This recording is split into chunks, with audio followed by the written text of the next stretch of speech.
ମୁଁ ସସ୍ମିତା ମୋ ସ୍ୱରଚିତ କବିତା ସ୍ମୃତି ଏକ ରୂପାଜହ୍ନ। ସ୍ମୃତି ଏକ ରୂପାଜହ୍ନ, ସ୍ମୃତିରେ ସାଇତା ସବୁ ଅତୀତ ଆଉ ବର୍ତ୍ତମାନ। ସ୍ମୃତି ଏକ ରୂପାଜହ୍ନ, ସତେ କି ଅବା ଯନ୍ତ୍ରଣା ଜର୍ଜରିତ ହୃଦୟ ଆଉ ମନ। ସ୍ମୃତି ଏକ ରୂପାଜହ୍ନ, ସବୁ ଚେତନା ଆଉ ଅବଚେତନାର ମଧୁବନ। ସ୍ମୃତି ଏକ ରୂପାଜହ୍ନ, ସବୁ କୋହ ଆଉ ଲୁହର ସମ୍ମିଶ୍ରଣ। ସ୍ମୃତି ଏକ ରୂପାଜହ୍ନ, ସବୁ ସୁଖ ଆଉ ଦୁଃଖର ମଧ୍ୟସ୍ଥାନ। ସ୍ମୃତି ଏକ ରୂପାଜହ୍ନ, ଜୀବନ ଆଉ ମୃତ୍ୟୁର ସେ ସମ୍ବିଧାନ।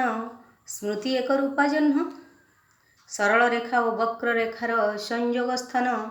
ସ୍ମୃତି ଏକ ରୂପାଜହ୍ନ, ପ୍ରେମ ଓ ପ୍ରତାରଣାର ସେ ଚିହ୍ନବର୍ଣ୍ଣ। ସ୍ମୃତି ଏକ ରୂପାଜହ୍ନ, ନିଦ୍ରିତ ଆଉ ଜାଗ୍ରତର ସେ ମିଶ୍ରଣ ସ୍ଥାନ। ସ୍ମୃତି ଏକ ରୂପାଜହ୍ନ, ହସ ଆଉ ଲୁହର ସେ ସମୀକରଣ।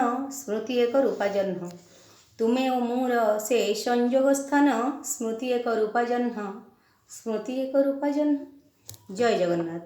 ଯଦି ମୋର କବିତା ଆପଣମାନଙ୍କୁ ଭଲ ଲାଗିଛି ତାହେଲେ ଲାଇକ୍, ସବସ୍କ୍ରାଇବ୍ ଓ ସେୟାର କରିବାକୁ ଭୁଲିବେନି।